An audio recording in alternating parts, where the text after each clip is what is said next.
So what you can see here are the identity operators. So before this, we studied about membership operators. Membership operators were in and not in, and here identity operators are is and is not. As you can see here, is and is not. These both operators will also return you either a true or false, depending the value of their operands. Is here you can see returns true if two variables point the same object, else false, and is not returns true if two variables point the different objects. Now what do we mean by same objects and different objects? As you can see here, key str1 equals to India is written. It means str1 is pointing towards the string India.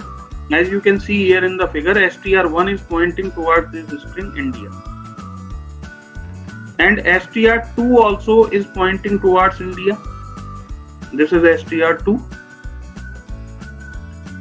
Now, if str1 equals to str2, we will say if str1 double equals to str2, whether str1 is equals to str2 or not, this is going to give you true. And if we say str1 is str2, this is also going to give you true. So what is the difference between is and double equal? Can you identify the difference? आप और कोई language के अलावा, जैसे Python के अलावा कोई language जैसे सी प्लस जावा पढ़ते हैं ना, तो जैसे हमने लिखा a equals to 34, you can see a equals to 34. तो इसका मतलब ये होता है कि मेमोरी में किसी लोकेशन का नाम A हो जाता है और जिसमें वैल्यू क्या स्टोर होती है 34. तो A मेमोरी लोकेशन का नाम होता है और 34 उस मेमोरी लोकेशन में स्टोर्ड वैल्यू होती है. यहाँ A इक्वल्स टू 34 पाइथन में मतलब ये है कि 34 जिस मेमोरी लोकेशन पर स्टोर होगा उस मेमोरी लोकेशन का एड्रेस A के अंदर होता है.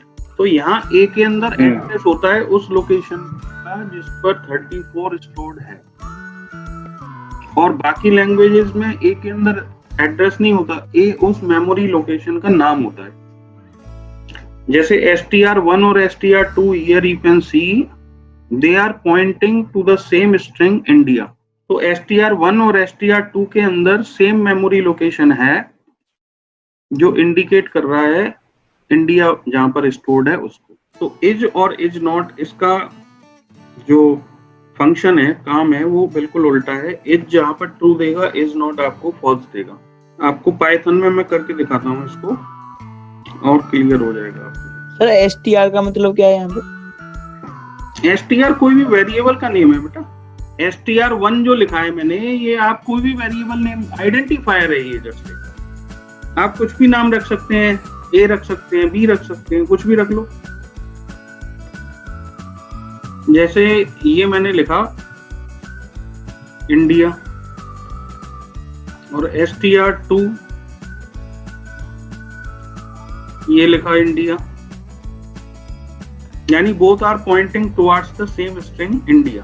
अब मैंने ये कहा कि if str1 is str2,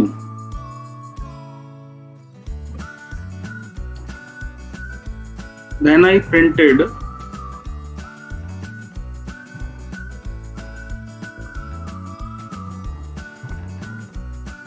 both refer to the same object, else print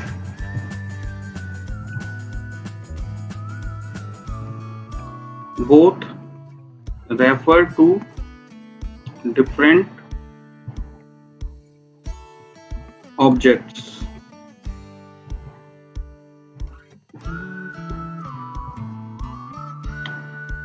सही है। तो अब इस केस में आंसर क्या आना चाहिए? सेम ऑब्जेक्ट वाला।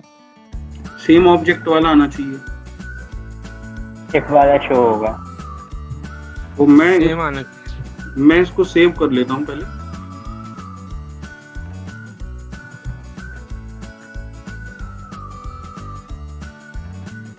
And now we can see the result.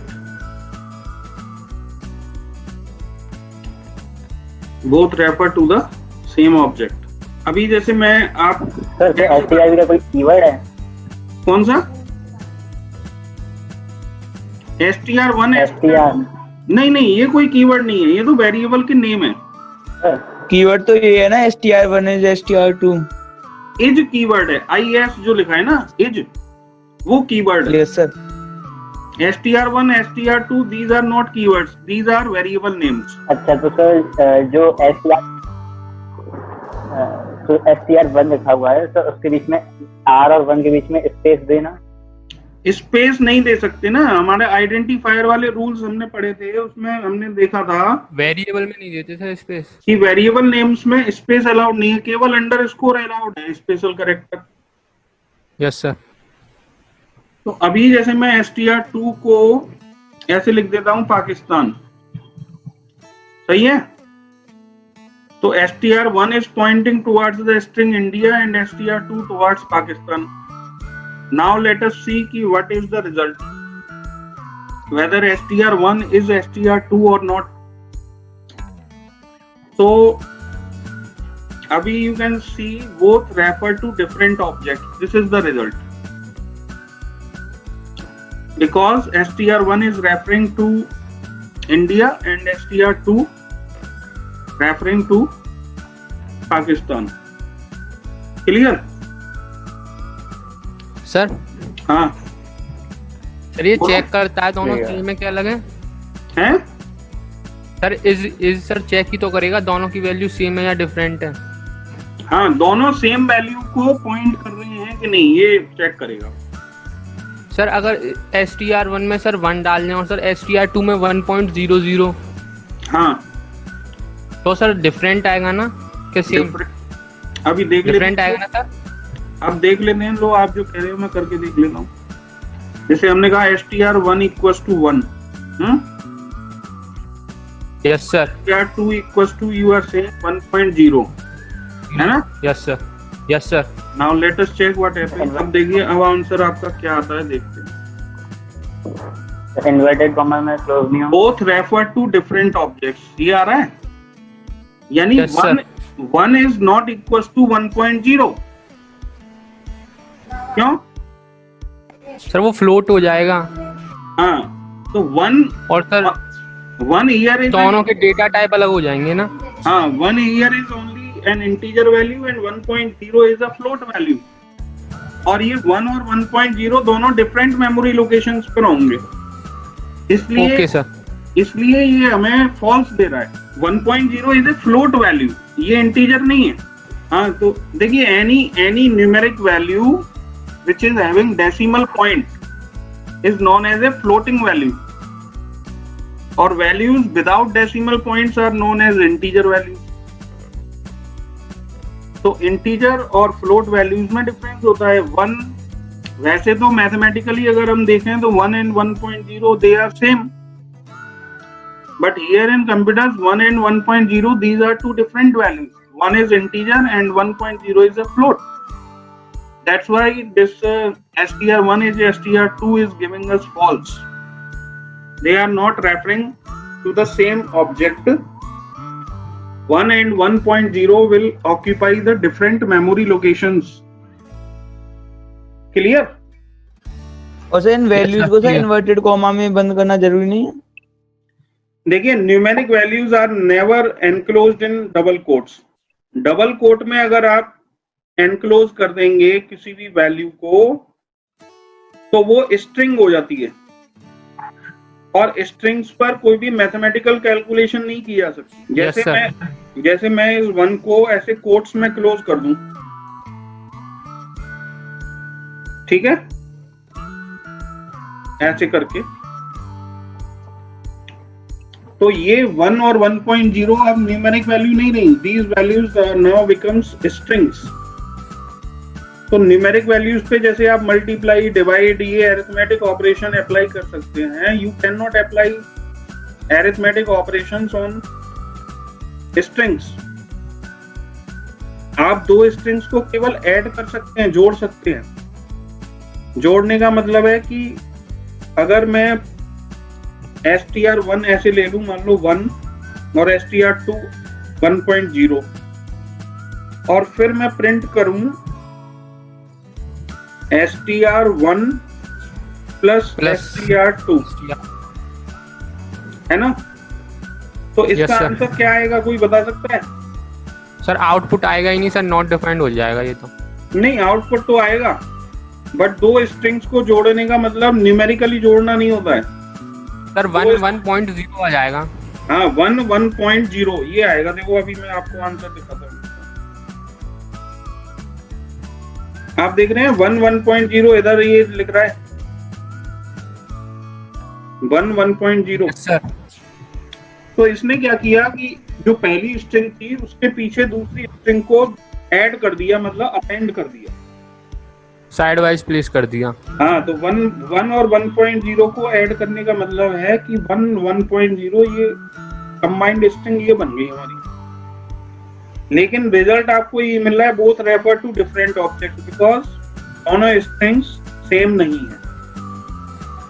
ठीक है, ओके सर। चलिए सर डबल इक्वल टू वाला लगा के दिखाना। डबल इक्वल टू वाला लगा के दिखा देता हूँ। सर हम सर प्रिंट यूज करके जो भी लिखते हैं वो तो फिर एग्जीक्यूट करने पे वही प्रिंट होता है। बेटा प्रिंट के साथ देखो, जैसे ये मैंने लिखा है ना, both refer to same object, इसको मैंने कोट्स में, कोट में लिखा है ना। समझ गए। डबल कोट में जो भी लिखोगे वो एज इट इज प्रिंट होगा, और वेरिएबल्स को जब लिखोगे तो उनकी हमेशा वैल्यू प्रिंट होती है, वो ऐसे प्रिंट नहीं होते। जैसे str1 प्लस str2, तो इनका जो रिजल्ट होगा वो प्रिंट होगा। अब जैसे ये कह रहे हैं, भैया कह रहे हैं कि डबल इक्वल लगाइए सर इसमें, है तो मैं ऐसे डबल इक्वल लगाता हूँ, if str1 double equals to str2, तो इसका मतलब ये हुआ कि हम ये चेक कर रहे हैं कि str1 और str2 इक्वल है या नहीं है, मतलब उनकी वैल्यू इक्वल है या नहीं है। यहाँ पर हम वैल्यू का कंपैरिजन कर रहे हैं, मेमोरी लोकेशंस का नहीं कर रहे। इज से मेमोरी लोकेशंस का कंपैरिजन होता है कि वो सेम मेमोरी लोकेशन को होल्ड कर रहे हैं कि नहीं।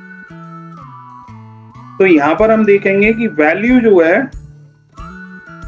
वो भी डिफरेंट है। सर ये मेमोरी लोकेशन बताना सर एक बार। क्या अभी मैं वेरिएबल्स के बारे में जब बताऊंगा तो आपको मेमोरी लोकेशंस के बारे में बताऊंगा, ठीक है? Okay okay sir. अभी देखो इसका रिजल्ट मैं दिखाता हूँ। इसका भी रिजल्ट यही आ रहा है ना, both refer to different objects, because str1 और str2 के अंदर जो वैल्यू है वो डिफरेंट है, इसलिए वो फॉल्स दे रहा है हमें। सर डबल इक्वल और एज में यही अंतर है। डबल इक्वल से वैल्यू में कंपैरिजन होता है, और एज से उन वैल्यूज की जो लोकेशन है ना उनको वो चेक करता है कि वो एक ही लोकेशन पे है या नहीं। चलो देखो आगे क्लियर होगा ये आपको। नेक्स्ट मूव करते हैं। Here you can C operators precedence. Operators precedence का मतलब है कि अगर किसी एक्सप्रेशन में एक से ज्यादा ऑपरेटर्स आ जाएं, एक से ज्यादा ऑपरेटर्स का मतलब है कि किसी एक्सप्रेशन में मान लो अरिथमेटिक ऑपरेटर भी हो, अरिथमेटिक में आपका कहो कि प्लस भी हो, मल्टीप्लाई भी हो, डिवाइड भी हो, या उसके साथ लेस देन हो, ग्रेटर देन हो, इज नॉट हो, या कोई भी ऑपरेटर्स, मतलब if any expression is having multiple operators, तो उन ऑपरेटर्स को किस क्रम में हमें सॉल्व करना है, तो ये उनकी प्रायोरिटी पे डिपेंड करता है। प्रायोरिटी का मतलब ये है कि जैसे आप you can see here in this table double star की प्रायोरिटी सबसे ऊपर है। डबल स्टार की प्रायोरिटी ऊपर होने का मतलब क्या है कि अगर किसी एक्सप्रेशन में डबल स्टार आ रहा है ऑपरेटर, तो सबसे पहले वो सेव होगा, वो सॉल्व होगा। सॉरी, डबल स्टार के बाद प्लस और माइनस, प्लस माइनस के बाद आप देख सकते हैं मल्टीप्लाई, डिवाइड, परसेंट और डबल स्लैश। तो यहाँ पर जो एक ही कॉलम में इतने सारे ऑपरेटर लिखे हैं, multiply, divide, percent, double slash, इसका मतलब है इनकी प्रायोरिटी सेम होती है। तो अगर किसी एक्सप्रेशन में ये ऑपरेटर्स आ जाएं, मल्टीप्लाई, डिवाइड, परसेंट या डबल स्लैश, तो फिर सबसे पहले कौन सा करेगा इसमें से? तो जब सेम प्रायोरिटी के ऑपरेटर्स आ जाते हैं तो फिर लेफ्ट टू राइट चलता है मामला, ठीक है। तो यहाँ पर इस टेबल से आप देख सकते हैं कि ऑपरेटर्स की प्रायोरिटी क्या है। सबसे पहले एक्सपोनेंट है, फिर यूनरी प्लस माइनस है, फिर स्टार डिवाइड ये है, फिर प्लस माइनस एडिशन सब्ट्रैक्शन है, फिर बिटवाइज ऑपरेटर्स हैं, फिर एंड है, बिटवाइज एंडिंग, ऑरिंग, एक्सऑरिंग, फिर रिलेशनल ऑपरेटर्स आते हैं, फिर ऑगमेंटेड असाइनमेंट ऑपरेटर्स हैं, फिर इज नॉट ये वाले, और सबसे लास्ट में लॉजिकल ऑपरेटर्स हैं। यानी लॉजिकल ऑपरेटर्स की प्रायोरिटी सबसे लो होती है। अगर किसी एक्सप्रेशन में लॉजिकल ऑपरेटर्स आए हैं तो लॉजिकल ऑपरेटर्स में सबसे बाद में इवैल्यूएशन होगा उनका। अब इसको एग्जांपल से समझते हैं। देखिए सर, सिंगल स्लैश और डबल स्लैश में क्या अंतर है? ये आपको बताया था ना, सिंगल स्लैश जो है वो तो एक्चुअल डिवीजन आपको करके देता है, और डबल स्लैश जो है वो केवल इंटीजर डिवीजन करता है, फ्लोर डिवीजन जिसको कहते हैं। फ्लोर डिवीजन का मतलब ये होता है कि अगर हम ये लिखें 5/4 यानी 5/4 लिखेंगे तो आंसर आएगा 1.25, और 5/4 लिखेंगे तो आंसर आएगा केवल 1। यानी वो पॉइंट वाले पार्ट को ट्रंकेट कर देता है डबल स्लैश। Yes sir. देखो मैं अभी एक एग्जांपल से आपको बताता हूँ।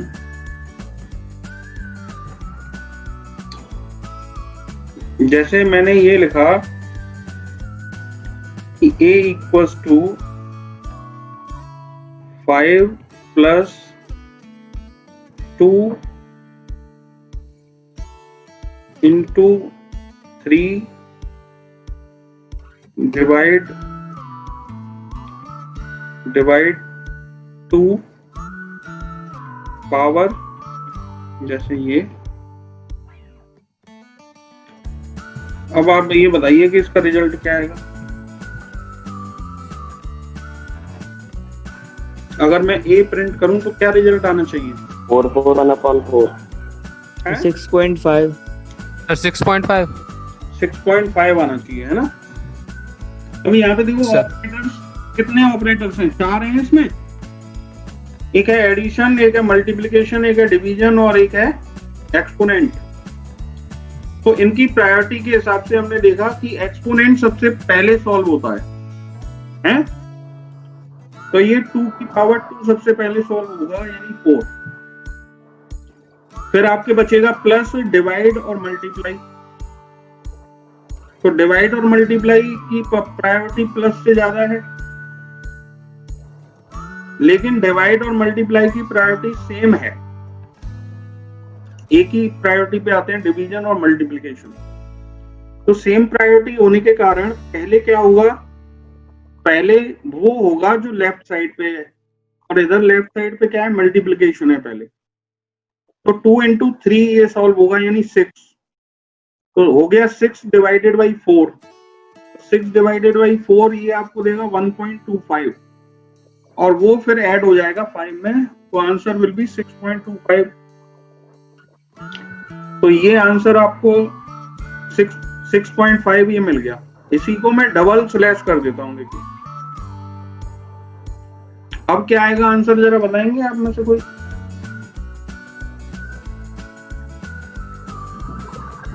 तो 6 आएगा। सोच के बताओ अब क्या आना चाहिए? 6 आना चाहिए ना। तो देखो आंसर क्या आ रहा है। Now you can see the answer as 6। ठीक है, तो डबल स्लैश वाला अंतर समझ में आ गया। हाँ, तो ऑपरेटर्स की प्रायोरिटी का मतलब ये है कि अगर किसी एक्सप्रेशन में एक से ज्यादा ऑपरेटर्स आ रहे हैं तो उनमें से किसको पहले करना है किसको बाद में करना है, ये डिसाइड करेगी उनकी प्रायोरिटी। और प्रायोरिटी के लिए मैंने आपको ये टेबल जो बताई है, this table will decide the priority. तो यहाँ प्रायोरिटी, ये जितने भी ऑपरेटर्स हमने पढ़े हैं उन ऑपरेटर्स की प्रायोरिटी वाइज ये टेबल बनी हुई है। ये टेबल पूरी याद करनी पड़ेगी? पूरी याद नहीं, ऐसे याद कर लो। देखो, अरिथमेटिक ऑपरेटर्स सबसे पहले होते हैं, क्योंकि आप देख रहे हो अरिथमेटिक ऑपरेटर्स ये सारे यहाँ से लेके और यहाँ तक आ गए, है ना। यस फिर अरिथमेटिक ऑपरेटर्स के बाद आपके ये रिलेशनल ऑपरेटर आ गए, लेस देन, ग्रेटर देन, ये वाले। फिर रिलेशनल ऑपरेटर के बाद ये ऑगमेंटेड असाइनमेंट ऑपरेटर आ गए। फिर आपके ये आइडेंटिटी ऑपरेटर आ गए, इज और इज नॉट। उसके बाद प्रायोरिटी मेंबरशिप ऑपरेटर्स की है, इन और नॉट इन की। और सबसे लास्ट में प्रायोरिटी होती है लॉजिकल ऑपरेटर। यहाँ पे प्लस माइनस है सेकंड नंबर पे भी और फोर्थ पे भी। हाँ, सेकंड नंबर वाला जो प्लस माइनस है ना, ये सेकंड Yes, वाला sir. Plus minus unary operator की तरह यूज होता है।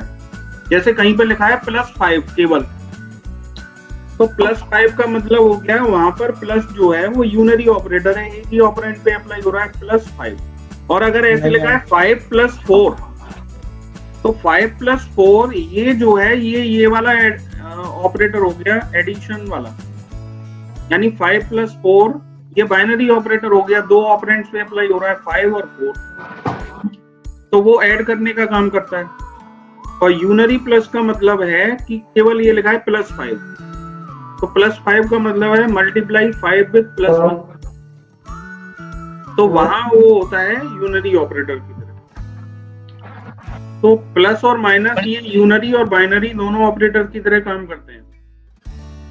जैसे आपने लिखा -5 + 2, तो यहाँ पर माइनस जो है वो यूनरी ऑपरेटर की तरह है -5, और -5 के बाद प्लस जो 2 लिखा हुआ है, यहाँ पर प्लस जो है वो बाइनरी ऑपरेटर है, बिकॉज ये जोड़ रहा है दो वैल्यूज को, -5 और 2 को। तो पहला जो माइनस है -5 में वो यूनरी ऑपरेटर है, सबसे पहले वो इवैल्यूएट होगा, यानी 5 को मल्टीप्लाई होगा -1 से। पहले यूनरी वाले की, यूनरी प्लस माइनस की प्रायोरिटी पहले और बाइनरी प्लस माइनस की प्रायोरिटी बाद में। वो मल्टीप्लिकेशन डिवीजन के बाद में होती है माइनस प्लस बाइनरी वाली। अब आप देखिए ये है पंक्चुएटर्स, या जिनको हम कहते हैं डिलिमिटर्स, यानी ये वो सिंबल हैं या ग्रुप ऑफ सिंबल है, एक करेक्टर भी हो सकता है, एक से ज्यादा भी हो सकता है, जिनका कोई स्पेशल मीनिंग होता है। इनको हम कहते हैं पंक्चुएटर्स या डिलिमिटर्स। जैसे यहाँ पे you can C single apostrophe, double apostrophe, hash, backslash, and all types of brackets, @ comma, colon, point, equal, semicolon, plus equal, minus equal। तो आप ये जितने भी सिंबल्स देख रहे हैं, इन सिंबल्स का पाइथन के अंदर एक स्पेसिफिक मीनिंग है। मीनिंग का मतलब ये होता है कि ये जब भी आपके प्रोग्राम में कहीं आएंगे ये सिंबल, तो इनका मीनिंग पहले से पता होता है पाइथन को कि क्या है। जैसे डबल कोट्स कहीं पे भी आएगा तो वो ये रिप्रेजेंट करेगा कि it is the start of a string, ठीक है। प्लस इक्वल आएगा तो वहां पता है कि ये एक ऑगमेंटेड असाइनमेंट ऑपरेटर है। तो ऐसे जितने भी सिंबल्स हैं जिनका मीनिंग प्री डिफाइंड है, वो हमारे सारे पंक्चुएटर्स या डिलिमिटर्स कहलाते हैं। These are the symbols which define the grammatical structure of any command in our program. Now here on the screen you can see bare bone of a Python program. So what you see here, the very first line written here is, तो hash का एक special meaning होता है, यानी Yes, in our program if anything is starting with a hash symbol, तो उसको हम क्या बोलते हैं, एक कमेंट बोलते हैं। तो comments always start with a hash symbol. तो यहाँ पे कमेंट से क्या मतलब है, a comment is any non executable line in our program. यानी इस लाइन पे पाइथन कोई एक्शन नहीं लेता। Comments are put in our program just to enhance the readability of our program. तो कमेंट में हैश के बाद आप अपनी लैंग्वेज में कुछ भी लिख सकते हैं। वो केवल इसलिए होता है कि हम जो प्रोग्राम में लिखने जा रहे हैं वो किस काम के लिए क्या लिख रहे हैं, जस्ट एक डिस्क्रिप्शन होता है। जैसे कि हमने HTML में भी पढ़ा था 10th क्लास में, कमेंट्स डालने के लिए एक कमेंट टैग हमने पढ़ा था, या दूसरा एक और टैग था जो कमेंट्स के लिए यूज किया जाता था। तो HTML में जो कमेंट्स के लिए यूज होता है ना, वो एक एक्सक्लेमेशन डैश, ये वाला टैग यूज होता है, और एक टैग ही है कमेंट के नाम से। ठीक है, तो ये कमेंट है। दूसरा जो second line you can see here, which is starting with a keyword DEF, है ना। तो DEF से जो हम स्टार्ट करते हैं वो हम एक फंक्शन को डिफाइन करने के लिए DEF का यूज करते हैं। फंक्शंस क्या होते हैं, उनको कैसे लिखा जाता है, that we will discuss in some later classes, जब हम फंक्शंस के बारे में पढ़ेंगे। But for the time being you just make your mind to understand that DEF is used to define a function. और एक फंक्शन में आप ये देख रहे हैं, here some blank spaces are left. This blank space is known as indentation. So here in Python, indentation plays a vital role. एक ही indent पर जो स्टेटमेंट लिखे होते हैं, they form a block. So as you can see here, these two print statements and one return statement, these three statements fall in the same block because they are at same indent level. So these three statements are the part of our function. और ये function का नाम जो हमने दे रखा है की ARGFUNC, this name can be any user defined name. वो आपको समझ में आएगा जब हम फंक्शंस पढ़ेंगे। फिर on the next line you can C A equals to 20। तो A equals to 20 is an expression. फिर print is a function, and these all written after A equals to 20 are actually the statements of our program. So as you can see written here at the end, a Python program may contain the following components: there are expressions, statements, comments, functions, block and indentations. And I think these all things will be clear to you now कि एक comment क्या होता है, statement का मतलब क्या है, function क्या है, expression क्या है, indentation क्या है। These are the parts of our program. So an expression, so यहाँ पे we can see the definitions. An expression which is evaluated and produce result. So an expression is a statement which is evaluated and which produces some result. As you can see in the example given here, 20 plus 4 divided by 4, this is an expression because it is going to produce a result. A statement, an instruction that does something, as you can see A equals to 20 written here. Simply this is a statement which simply means that store the value 20 in A. And another statement written here is print calling in proper sequence. So print is also a statement which is going to print this string on the screen. Comments, which is readable for programmer but ignored by Python interpreter. So as I told you earlier also, comments are used for enhancing the readability of our program, and they are just ignored by Python interpreter. Simply means that Python doesn't take any action on comments. So there are two types of comments we can put in our program. One is a single line comment single line comments always start with a hash symbol. So by writing in a hash symbol, we will begin a single line comment, and multi-line comment, also known as block strings, they are either write them multiple line beginning with hash sign or use triple quoted multiple lines. So here you can see this example given. You can see now this example given here, this one, from here to here, this one. This is my first Python multiple line comment in here. So you can see here कि ये जो start हो रहा है ये triple coat से start हो रहा है। ट्रिपल कोट का मतलब आप ट्रिपल कोट को लगाएंगे कैसे? How you will 3 times single quote. हाँ, 3 times सिंगल कोट। तो अगर आपको ऐसा लगता है कि आपका कमेंट इतना बड़ा है कि वो एक लाइन पे नहीं आएगा, एक लाइन पे ही कमेंट आ रहा है, तो वो हैश सिंबल से आप स्टार्ट कर सकते हैं, ठीक है। लेकिन if you think your comment is too long that it will not fit into a single line, then you can use triple quotes. तो उसका एक तरीका तो ये हो सकता है कि अगर आपका कमेंट सपोज 3 लाइन्स का है तो हर लाइन को हैश से स्टार्ट करें, आप 3 लाइन को 3 हैश से स्टार्ट करें तो भी ठीक है। तो those will be 3 single line comments.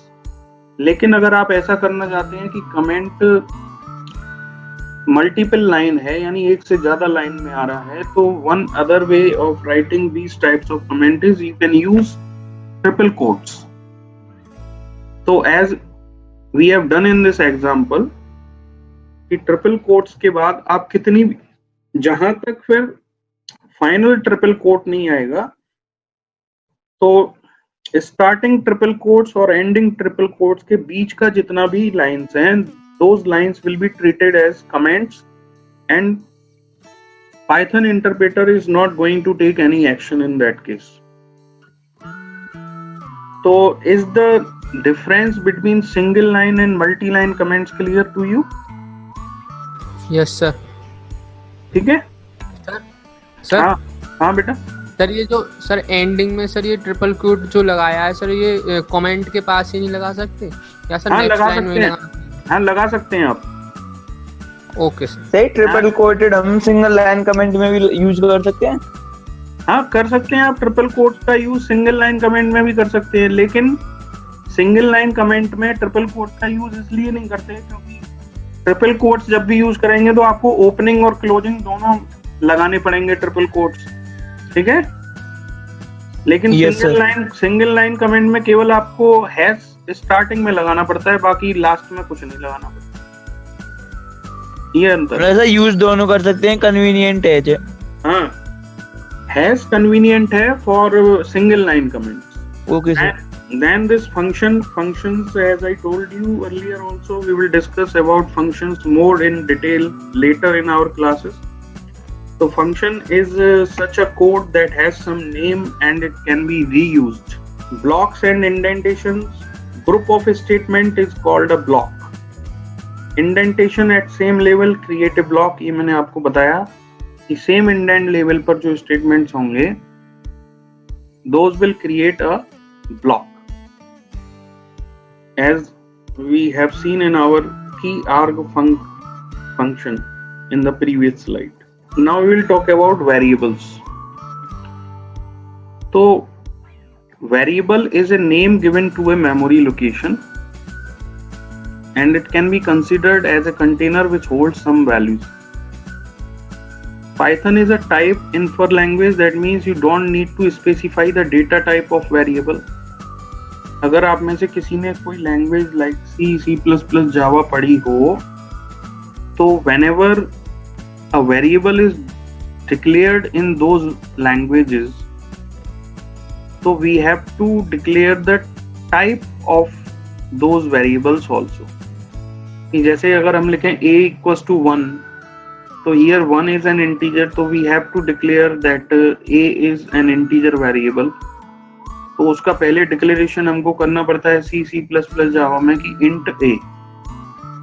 लेकिन here in Python we do not need to declare the data type of a variable.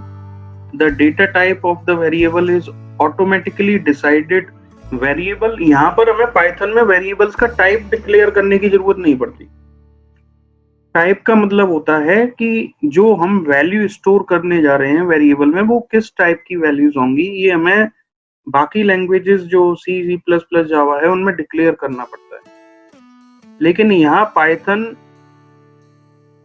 Strongly bounded language ना होने के कारण जो वैल्यू हम वेरिएबल में स्टोर करते हैं वेरिएबल का टाइप पाइथन ऑटोमेटिकली उस वैल्यू के हिसाब से डिसाइड कर लेता है. जैसे here you can see name equals to Python is written. तो यहाँ name is a variable and Python is the value. तो यहाँ value किस टाइप की है ये? You can see this value enclosed between double quotes. Oh, single quotes. तो single quote या double quote में जो भी enclosed value होती है वो that value is known as a string. So the type of this variable name will be a string type. Similarly, a equals to 23 is written. So 23 is an integer value. So type of a will be taken as integer. 6.2 is a float value. Then type of b will be taken float automatically by Python. Multiple assignments. Multiple assignment का मतलब है if you want to assign a single value to more than one variables, so you can write in this way a equals to b equals to c equals to 1. So this statement what we are trying to do, we are trying to assign a single value 1 to these three variables a, b and c. One more way to assign values to variables is like this कि a, b equals to 1, 2. What does it mean? कोई बता सकता है इसको देख के कि a, b equals to 1, 2 इसका मतलब क्या है? a की वैल्यू 1 है, b की वैल्यू 2 और सर b की वैल्यू 2 है. हाँ, गुड. तो this statement simply describes कि store 1 in a and 2 in b. ठीक है? तो a, b equals to 1, 2 ये भी मल्टीपल असाइनमेंट के लिए यूज कर सकते हैं. यहाँ वैल्यू डिफरेंट हैं दोनों वेरिएबल्स की और यहाँ 1 जो है a, b, c तीनों में सिंगल वैल्यू जा रही है. Value of a and b is swapped. a, b बराबर b, a इसका मतलब ये हुआ a में b की वैल्यू आ जाएगी और b में a की वैल्यू आएगी. तो these three statements are clear ना? How you can assign single value to multiple variables, how you can assign multiple values to multiple variables, and how you can swap the values of two variables. Swap का मतलब समझ रहे हैं आप? Interchanging the values. a, b equals to 1, 2. ठीक है? आपने कहा print value of a is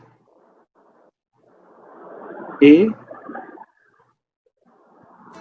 and value of b is b. सही है? And now after this statement you just gave कि a, b equals to b, a. And then again I am just copying this statement and you wrote. सही है? So now let us check what happens. Let us see the result.